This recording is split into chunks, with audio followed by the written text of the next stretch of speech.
to Newsline, your daily update on weather, traffic, and the absolute best summer reading projects.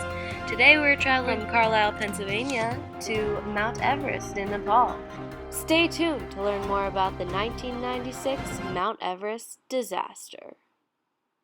I'm here today with John Carricker, famous mountaineer and American writer. So I have your book here today, Into Thin Air. So what was your greatest struggle on Mount Everest? The avalanche was hit pretty hard. Even getting up to the south summit was a little tricky, and probably watching all my friends, watching them pass away over the mountains. Just describe Everest for me. It's very white. Yeah. And it's kind of rocky, so you can see black rocky on the top. Yeah. And it's not totally straight. It's all crooked and curved. You climb with ropes and you're hooked on. If you don't mind, would you please share with us some of the notable people that you lost on the mountain? Close to you. Yes, I think I can. Yasuko Nambu, she was a Japanese woman. She made history. She was the first woman to climb all 7 summits, but sadly she perished along with a group of some other climbers halfway down the mountain. Hough, he was another one. He was the guide. Oh, he was your guide? He was the guide. That one, everyone was surprised by that.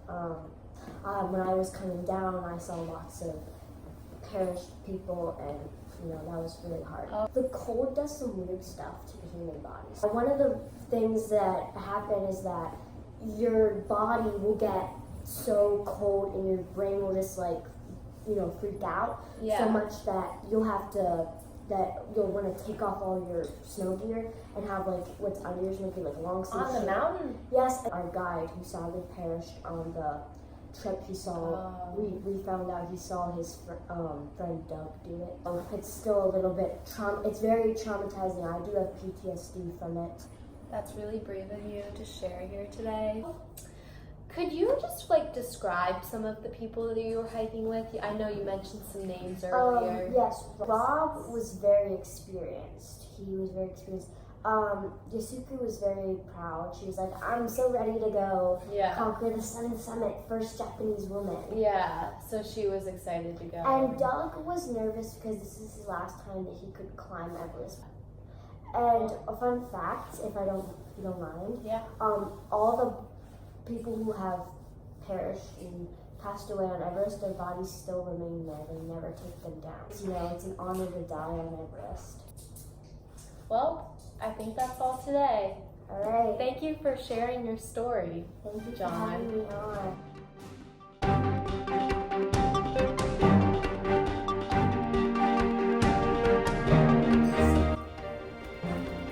So a disclaimer, I'd say, my overall, I'd say, idea of the book, I really enjoyed the book.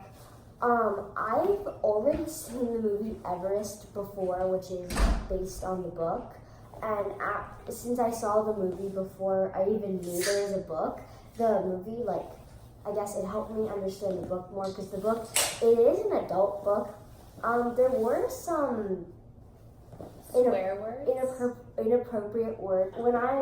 Because it's an adult book, and my mom, she reads a lot, and she was telling me how this book was good, and I was like, oh, well, if I seen the movie, the book's probably even good, and I thought the book was actually better than the movie.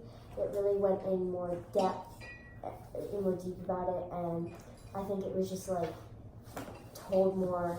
I did really think it was a sad story. I was most upset about Rob Hall and Yasuko and Doug. Those were my favorite characters because I was upset that they all died, and then I was concerned about Beck and Helen and a lot of people that I wanted them to make down, everyone, but a lot of the main characters passed away that they focused the book on. All right. Bye.